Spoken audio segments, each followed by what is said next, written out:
So it's time to begin. Thank you for coming. I'm Jeffrey Reynolds, the president of the Charlevoix Historical Society and proud co-sponsor with the Charlevoix Public Library in presenting Deborah Richmond's story, A Cloud Over the Land, tonight. Deborah Richmond, a proud descendant of the Burt Lake Band of Ottawa and Chippewa Indians, maintains a deep connection to her ancestral roots.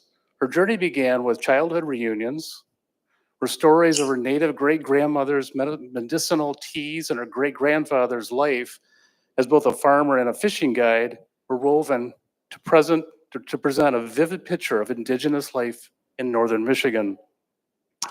In her role, a new role, right, Deb?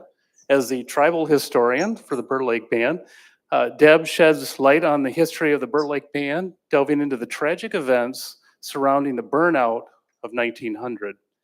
Deb tells the story from the viewpoint of the Burt Lake Band, and she offers an understanding of the challenges, resilience, and perseverance of her people in the face of adversity. Help me welcome Deborah Richmond.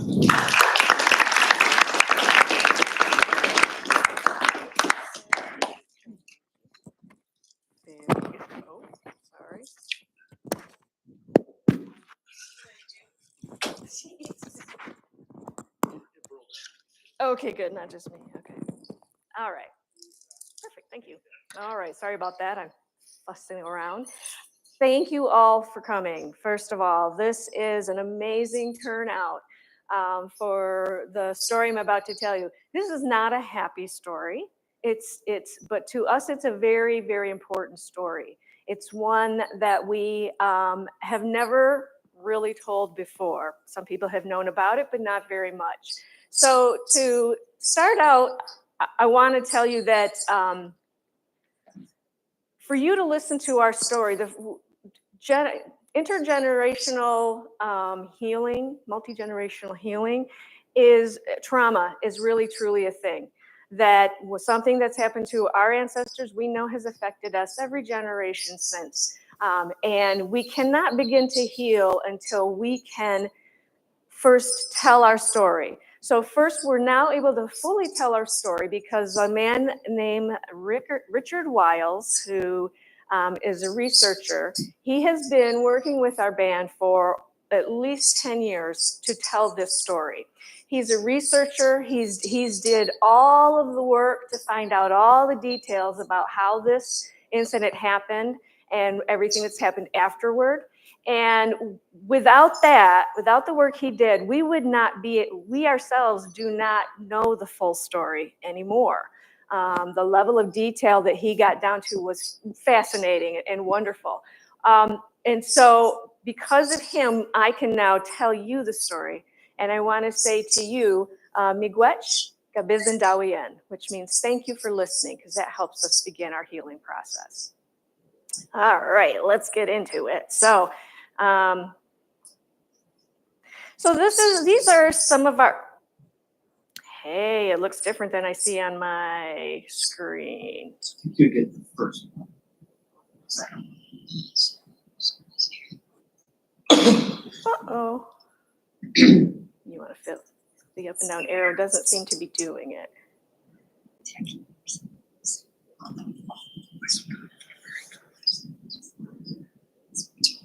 While we're fiddling that, I'm going to start telling you anyway, because the slides are not that important. There's just something visual for you to see a few pictures. But this story began, we start telling it from 1836. That is when there was the Treaty of Washington, which gave away large swath of land from the UP, northern Michigan, and even below, from Native Americans to the US government.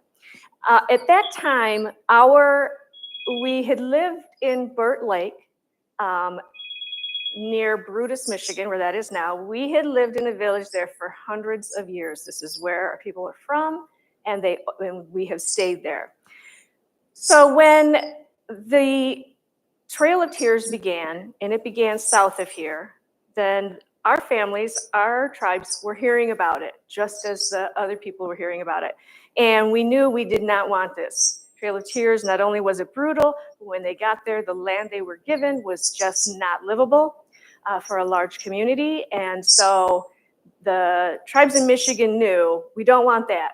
So they entered into a treaty process with the US government, and the chiefs of all the bands in Michigan sent their chiefs got together and went to Washington, D.C. to negotiate a treaty. And basically what they said was that we know you have settlers were coming in droves. We know you have more people coming. We know you need land. We want to make sure we have our homelands protected where no one gets to encroach upon them. Thank you. Oh, you're so good. Thank you. So this is a picture of ancestors. One of the things about telling the story is whenever the story has been told before, and it hasn't been told very often, but if it's been in the newspaper here and there over the years, they always talk about the men who perpetrated this crime, but they never talk about the people. And so I want to show you some of our ancestors. This would have been right around the time that this would have happened. And this is the Shenandoah family that is in front of their log cabin. This is as lumbering had started coming in. And so a lot of times that the men are working for sawmills.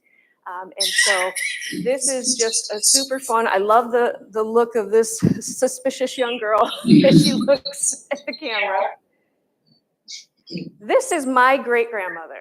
And she, this is about in the 1960s. She passed away in the 60s.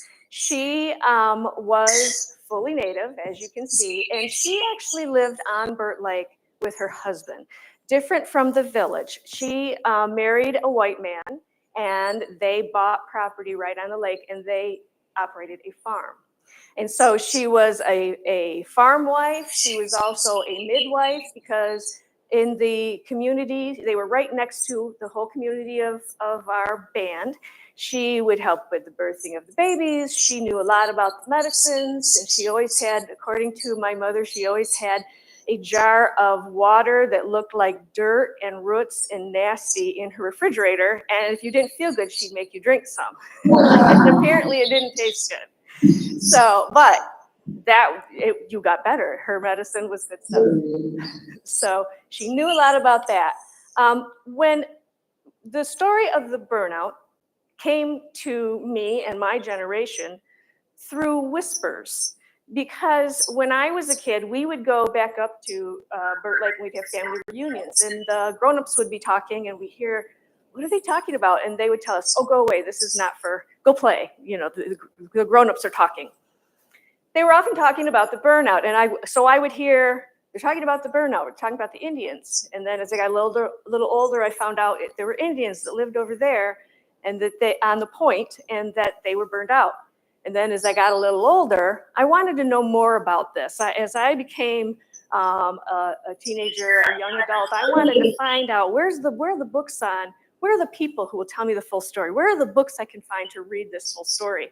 There were not any. It took me years to realize there's not going to be anybody who appears, as I meet more people in our family, who's going to be able to tell me the story until now. So that's why this book is so, so important to me and to all of us, because it tells the story. So moving along, here's what I was showing you, the 1836. Michigan was not a state yet. All of this green area was given to the U.S. government. Much of the lower already belonged to the U.S. government. And so all the tribes within this area, they asked for some property that would be their reservation. And so we asked for 1,000 acres to be set aside. We have our chief signed the treaty. His name was Chingasamu. He asked for 1,000 acres to be set aside surrounding where our village is on Burt Lake. It wasn't called Burt Lake yet. It was called Sheboygan Lake. And he also asked for, as did many of the other chiefs, asked for payment for the land, so annuities, asked for teachers, because we knew we need to educate our kids to be able to survive in this world that is coming in so quickly, and also to learn about all the customs and laws and how we get along together. Asked for blacksmithing, so that they really wanted us to be farmers, so help us with getting the equipment we need. We already were farmers. We already had fields, but they really wanted us to start staying put. So become farmers. And so we said, all right, we'll give that, we'll expand that more. But those things we never did get. Now we did get land. So we thought. So all of the different chiefs each had a time to speak and ask for what they wanted, and then they signed the treaty. Henry Schoolcraft was part of that negotiation. They had an interpreter who was very good at both languages. He was actually native born, but had been educated in France. So he was very good at making sure everybody understands, and we did. When we got home, what we found out, when Chigasimo got home, what they found out was after they had signed the treaty, I believe it was the Senate looking at it, changed it so that it was only 5 years that we would have our land. Ridiculous, because this was to be ours forever. And so it made Chigasimo so angry that he and some of his family, they up and left, and they moved to Canada because they said, you cannot trust these people. This is not happening. So we lost some of our members then. Many of us still stayed. And we were able to live there and live a good life. So living a good life at that time. This is the Parkey family, another family that was, all of these families are still with us now. And this again is them in front of their cabin. There were about 20 cabins in the village. It was a very good living before European contact even, because we had, of course, plenty of fish, plenty of food. We knew about the medicines. We knew about the plant life. Maple sugar we can make, all of the things, shelters that we can build, all the things you need for a nice, good living, we had. It's a great place to be, as we all know. It's northern Michigan. So, just a second. So what started happening is we stayed on our property, we built log cabins because now there were letters have been written from our band members to the government saying, you haven't told us where the boundaries are. They wanted it to be surveyed because we are going to start building log cabins like everybody else. Lumbering had begun, and we need to know that this is our property, and we need to be able to tell the people on the outside why this is our property, because other people said it wasn't. There were settlers who were coming in and trying to settle, and they had to keep pushing them back off. There were people who were coming in and starting to lumber on the property, and when they did that, they cut everything, and so we'd have to push them back off.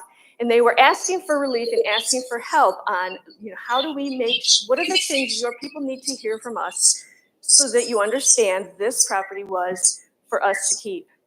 We say forever. And so they started asking, they were not getting answers from anybody as they wrote letters. So they asked for help. They asked, there was, the Indian agent at the time in Mackinac was the man by the name of William Richmond, not related to me, but he had been the patent officer before he became an Indian agent. He understood about the property and the patents you needed in order to claim land. The local Catholic priest who would come in once a month to the community for services, and he would travel around, and they asked him, can you please help us? What do we need to do? So what those men decided needed to be done was that we need to have you buy some of this land so you can get the patents that show it's yours. So now the tribe had some money from annuities from the treaty. It wasn't as much as they were supposed to have, but they did have some, and they had held it. This would have been like 10 to 20 years later. And so they pooled all of that money, and they sent it with the priest and with William Richmond, and they were able to purchase 2 parcels that are right where our village is on Indian Point. In fact, I think, well, here's what and this is what the parcel looked like. And on here it says that this property is in trust to the governor of Michigan. By putting that language in, and some other tribes had done it, that means that this is protected trust land, and this is yours, and nobody can do anything, can encroach upon it without talking to the governor. This was meant to be ours alone. And so we did get, like I said, it ended up being 350 acres. Not 1,000, but my guess is they were probably going to buy more as they could as time went along. But that didn't really happen. And so what was happening instead is by 1878,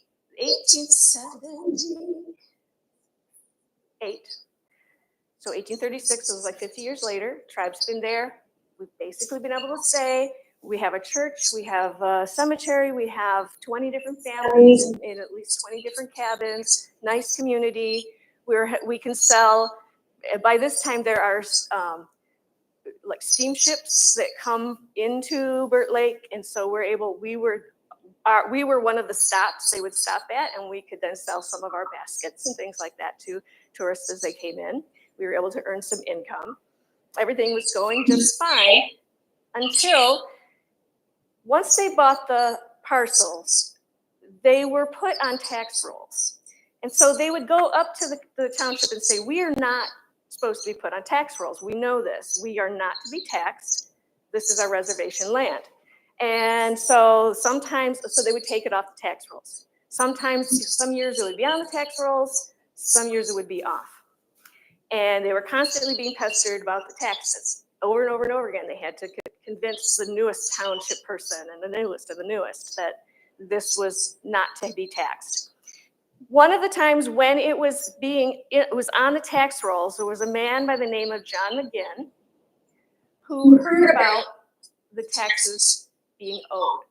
So this is the property, is what it looks like. When I talk about Indian Point, it is a point that is right out into Burt Lake.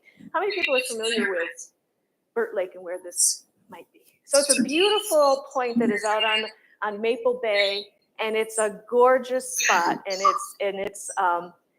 it's quite large. So here's John McGinn. It's the only picture I have of him. It's not very flattering, but I'm okay with that. And this is also Sheriff Fred Ming.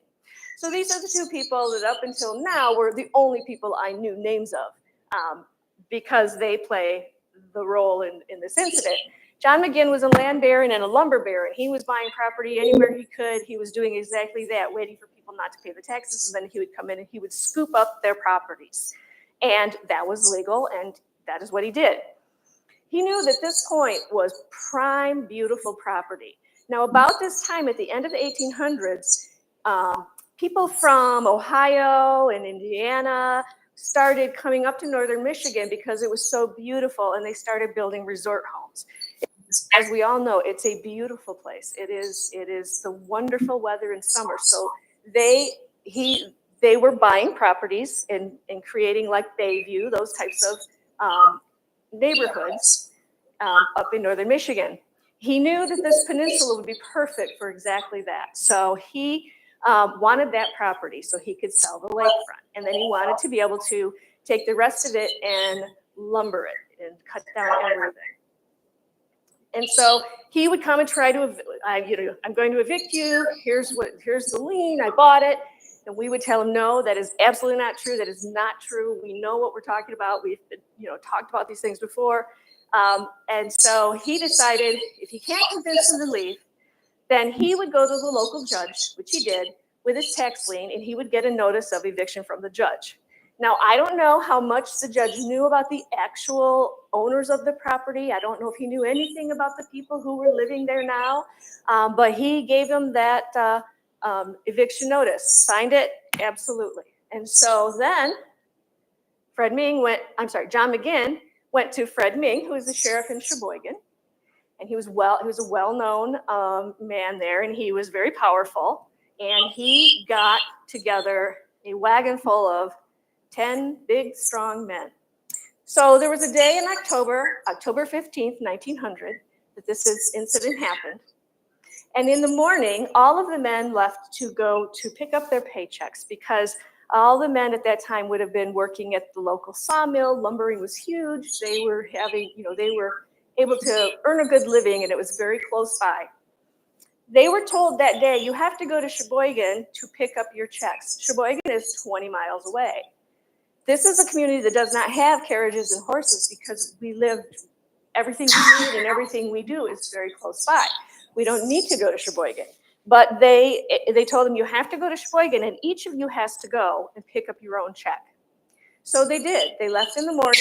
It's 20 miles to Sheboygan. It's 20 miles back. They left in the morning, and they came back that afternoon. When they left, as soon as they did, an hour or two later, when the coast was clear, then these two men came in with all of their henchmen, and they started house to house, pulling everybody out. So this would have been women and children. There was a baby, 3 months old, a mother just given birth not long before. There was a blind woman who had no idea what's happening. I just read about some of that actually today and some more of the records that I've been reviewing. And her children tell the story that she told. And there were people who were elderly. There was a lady who was like 90 plus years old. And they would grab them and out, and they would throw some of their belongings out from some reports I've seen, but I don't think they really did that much. They just got the people out. And I'm sure they were fighting mad. I'm sure they did not want to be leaving their houses. They poured kerosene on every single cabin, and they burned them to the ground. That day, we lost our property, our reservation land, and we never got our land back. So that day, that happened. It was a cold day. It started raining, to add insult to injury. And when the men came back, they were just could not believe what they're looking at. They were just fighting mad, and they really wanted to fight back. And who did this? And we need to, have retribution. But level heads prevailed, and they said, this is not who we are. We've never dealt with things in that way. We always deal with things trying to work with what are their rules, what are the things that helps us get along with the outer communities. So they said, we're not going to go on a big hunt. And they did not. But what they had to do was they had to immediately find a place to stay. So this is 20 families. Each family has probably between 5 and 10 people in it. They had large families. They had to go 2 miles away. There was 2 or 3 families who had log cabins on another road nearby. And so they all went to that area, over to those relatives, to those people, and they most of them stayed right there. It's called Indian Road. It still is called that. And they did their best. Now, this is October. So what happened is that by October, you have fish that you've smoked and dried, you have all your crops that you have harvested, and you have things, dried and put away, and you have everything you need for the winter. You are set because Michigan provides, the land provides. When you burn it all down, you don't have any of that. They had nothing. And so all of these people had to figure out how to survive through the winter. I'm not exactly sure how they did it, but a lot of them did stay there. And as a community, they put up, I believe, I've read some account where there were tents, any type of shelter they could devise. They might have gone back to some of their old building of shelters with the birch bark. I don't really know, but they stayed there. Most of them. Some of them did go on to walk to Cross Village, which is another, I think, at least 30 miles from there. Another long walk. They all walked there because a lot of their relatives were there from the Little Traverse Bay Band, what became the Little Traverse Bay Band, over at Cross Village. And so a lot of them walked there and settled there for a while. There was a story of a woman whose name is Nagani, and we have her picture in the book, very elderly woman, and that the story is that she walked to Cross Village, and shortly after getting there, she passed away. So, I mean, this is not an easy walk, of course, in October. So, some of the names of the families that would have lived there were the Hamlins, Nungesquas, Shenandoahs, Parkeys, Bodas. Those are the names that are our ancestral names. These families we're Masseys, we're all intertwined, and all of us are cousins by now, it's very, very fun. But the question about this, and as Rick went through to investigate this, the question that kept coming up, is this something that was illegal? Is this something that was just prejudicial? Was it something that was just ineptitude of people understanding what's going on, or was it just immoral? And it's never sure. Some people say it turns out they thought it was legal, so that but certainly immoral. So the tribe kept, again, trying to find people to help them. How can we, there was an article in the local paper, the Indians have been burned out. It was about 2 paragraphs. It wasn't a big story. There were people in the area who knew that this is wrong, that should not have happened, but they really had no way of helping very much. Certainly couldn't help get the land back. And so really all we kind of heard was silence. Now, since then, this story has been very much hidden because we did not tell this story far and wide because, first of all, to be Indian in the early 1900s we have one gentleman who, as he describes it, he's one of our elders, he says, you always had a target on your back. There's always people who do not like you being there for whatever reason. And so there weren't many people who really were very interested in hearing the story. It's not a good story. There's no good answer. And so we didn't hear anything about it. This is also the time when Indian boarding schools are happening. And so everything in general in our culture just became very shut down, very hidden. Keep it very close to yourself about our culture, things that happen to us. Because as we know, the Indian boarding schools, children were not allowed to speak their language and they were punished severely if they did. Many other things. So families no longer spoke the language. They did not teach the new children language. So we have no fully native speakers in our tribe right now. There is a lot of things my great-grandmother did not pass on to my mother, her granddaughter, about different customs and different foods and different medicines. Because anything Indian, you need to live in the white world now. So we need to just keep it on the down low. And it was never the intention, but what that meant is in one generation, boom, so much information was gone. And so a lot of what we do now is to try to relearn and recapture that culture. And I'll talk about that in a minute. So after the burnout, we worked really hard to try to find someone in government, again, who will help us. What do you need to do to tell this man he is wrong? And so the government did file a lawsuit against John McGinn. There's what a fire would look like. And so this is the Massey family, just to take you through some pictures. This is another very large family. The man in the middle was very likely one of the men who was at the burnout.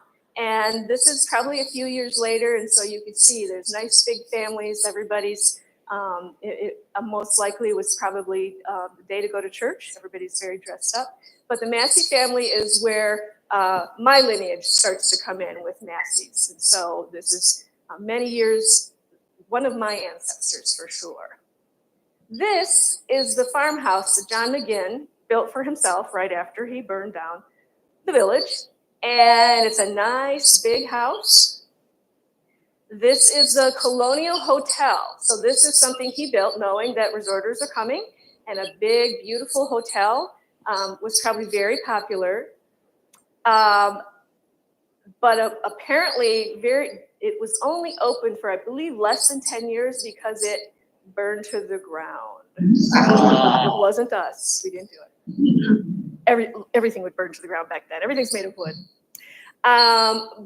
But then a lawsuit. So the government started a lawsuit against John McGinn to remove the cloud on the title. And so what happened was the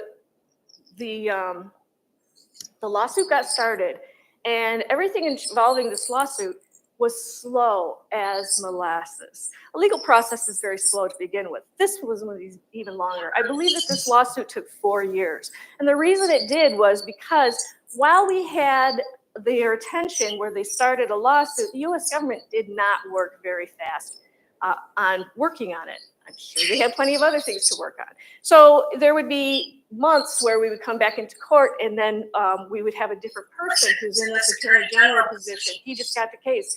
Your Honor, I need to have time to be able to investigate this case myself and get familiar with it.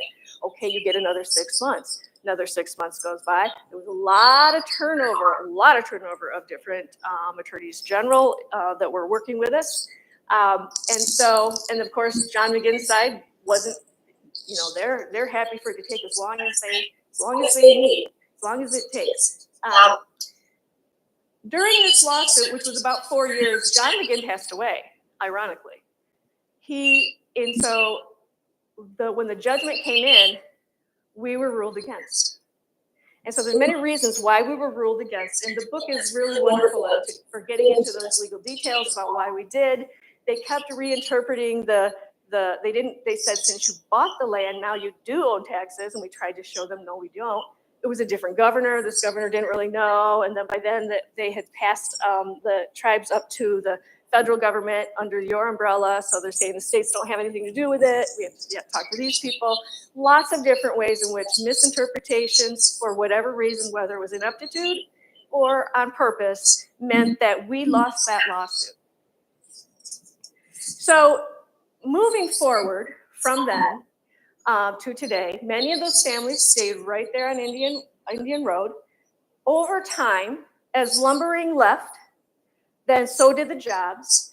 And so just like everybody else, a lot of our families needed to go south to get jobs, especially in World War II. There were a lot of positions down there to help the war effort, and a lot of our young people did go down there. But they always came back on the weekends, back up to Burt Lake. Never feeling like they were really downstaters. So at the site of the village, there is still a cemetery. It is that we have two cemeteries. So where the village was, there's a cemetery. We have so many different issues that happen with just everything we're involved with. This cemetery, we didn't do concrete headstones. So you would do wooden crosses, and eventually the wooden crosses would fall away. And we didn't replace them. It was just not our custom. But you knew where your family was buried. As the houses they started building the houses, they started excavating into the cemetery. They were digging into our cemetery. And so we had to run out there and stop them. And my understanding was they said, well, if there's a cemetery there and you think it's yours, you need to put headstones on it. You need to put the names on everybody. And it took a lot of work, but they did do that. They went back through records and back through families, and they got the names of the people who were buried there. They put crosses. To this day, we put fresh wooden crosses on, so they're always there. And you can, to this day, drive by it. We have it fenced in, so everybody understands this is where the property is, and we still take care of that ourselves. When the burnout happened, they did not burn the church. There was a nice church there that we built. They didn't burn the church, and they didn't burn the log cabin that was the rectory for the priest. And we have a very dry wit elder who tells the joke. It's funny, but it's not funny. So you'll want to laugh and you won't want to laugh. He says, you know why they didn't burn the church? Because that would be wrong. So you never know, should I laugh or not? They didn't, but they turned it into a pig barn, and we never got to use it again. And they turned the rectory into another farm building of some sort, storage things, and we never got to use that again. The rectory still exists, luckily for us, and it's so very important to us because it is exactly the type of log cabins that we would have been in as well. And it is now at the Sheboygan History Center in Sheboygan. It's been there since the 70s. And just this past weekend, we had a rededication for that log cabin, and they put some signage there. So now that anyone who visits knows really what's the importance of that log cabin. And it's super important to us. So the thing now that we try to do, we don't have any of that land back. We do own a little bit of land on Indian Road, and we do have a office. Our office is a single wide trailer that 30 years ago they bought used. And this is, as you can imagine, we try really hard to keep that baby in one piece, but you can imagine that it's in bad shape. So one of the things we need now is we need a community center. But we love our little, because this has allowed us to have our meetings and still continue to keep doing it. So we love our little single wide, but we hope to replace it. Reaffirmation was something we started working on in the late 70s. The BIA created a process by which you could apply to become a recognized tribe. And so We did. Now, this process of applying to be a recognized tribe, first of all, takes years. It's so much work. You have to get lots and lots of help from genealogists, from historians, from researchers, from you name it, records that we don't even have, trying to find, to document many different things. That process was very long. There's another way in which you can become a recognized tribe is if you have legislation that goes through Congress that says, yeah, here are these people, they qualify and they should be.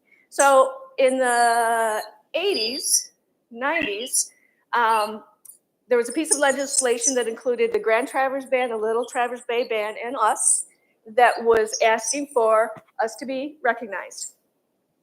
We went down into Washington, and there was lots of testimony and in front of Congress and a lot that happened.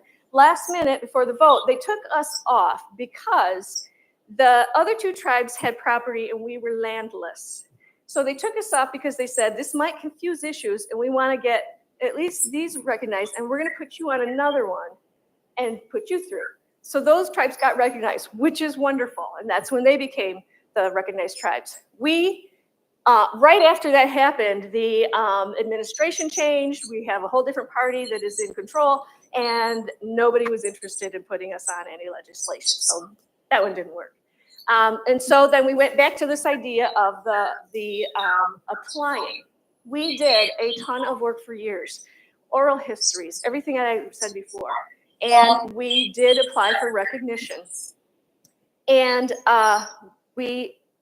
volumes of stuff we sent to them.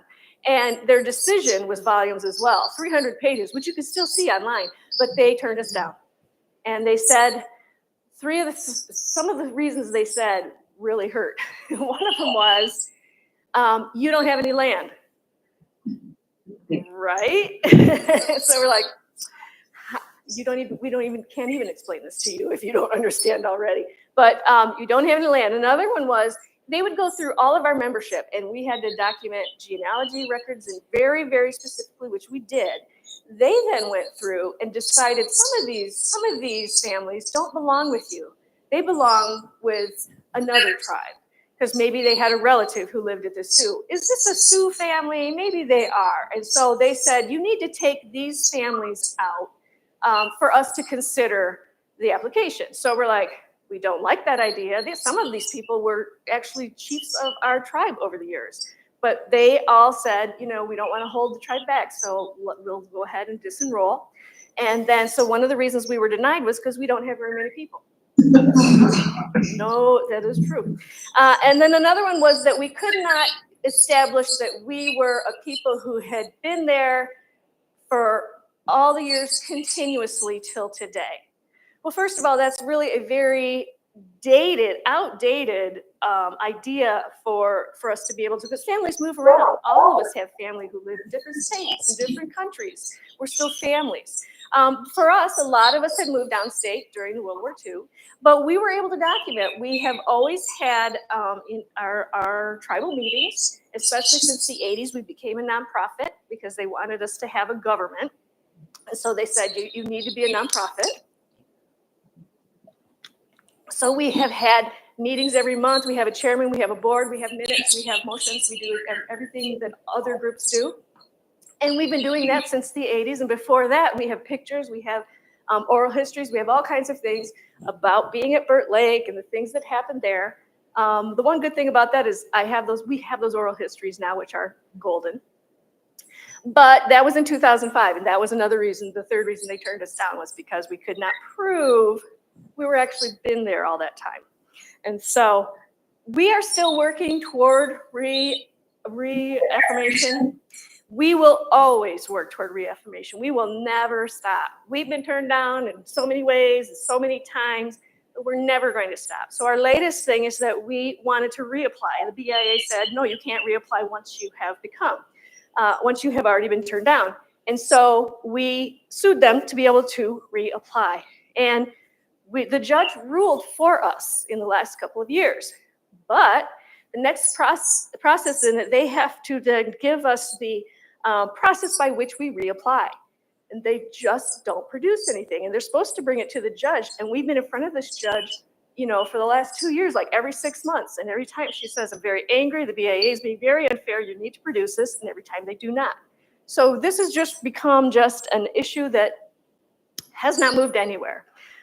We have a lawyer who works with us, and he's worked with us for years. His name is Bart Stupek. He is a former legislator. He has worked for us.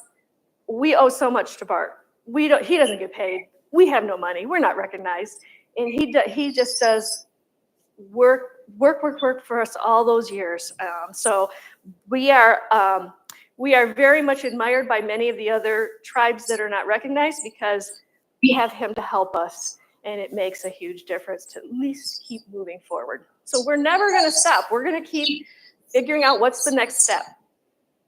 But what we are going to do is we are going to start, we're not going to wait anymore. We're not going to wait to relearn. What we really need right now is we need to be able to relearn our culture, learn our culture in any way we can. That means arts and foods and traditions and ceremonies and language. Any of those things, we know almost nothing. And so we now have started working on, in the last few years, we've had some teachings where we've brought people in to teach us some of the different food ways, traditional foods. And it's been a wonderful project. So last year we had all these different, every month we'd have a new one. One was harvesting rice, how to harvest wild rice. It was amazing. It was super cool, very fun. We got in canoes and out we went, and then learned about the process, learned about why wild rice will go away if you don't harvest it, because the harvesting process will actually reseed it. So without it, it disappears, and we don't want it to. And so we are continuing to, we're going to do that one every year. We learned how to do ice spearfishing. Never thought I'd do that. That was very interesting. We've done some going out and discovering and being shown where different medicinal plants are, learning about the medicinal plants. We're learning a little bit about these things as we can. And that's what we want to continue to do. We want to learn more about our history. And that's where this came in. When I started talking to Rick about this, there was an author who started working on it. She was going to write it, and then she had to discontinue work on it because of health issues. And Richard, who did all the research, says, I'm not writing a book. I'm not writing a book. I've told so-and-so I'm not writing it. I'm not writing it. And then we pushed him, and he wrote it. And that is huge for us to have this history. So bless his heart, we really forced him to do it, but he did a fantastic job for us. So that's another thing. We want to continue to do more work with our history. And so we're going to be doing things now to raise funds. Because we are a 501c3 organization, that means that we can use that for fundraising. That's not been something our band has really done very much of before. But now we're kind of in a new era. We've got people like yourselves who are interested in things that we're doing and interested in our culture and history. And so one of the things we're doing is we're starting to do fundraisers of fry bread and corn soup. We have one coming up in Pelston. We did one last year. It was really, really successful, and it's delicious. So in July 14th, Sunday, we're having a sale of fry bread and corn soup, and again in August on a Sunday, the 11th.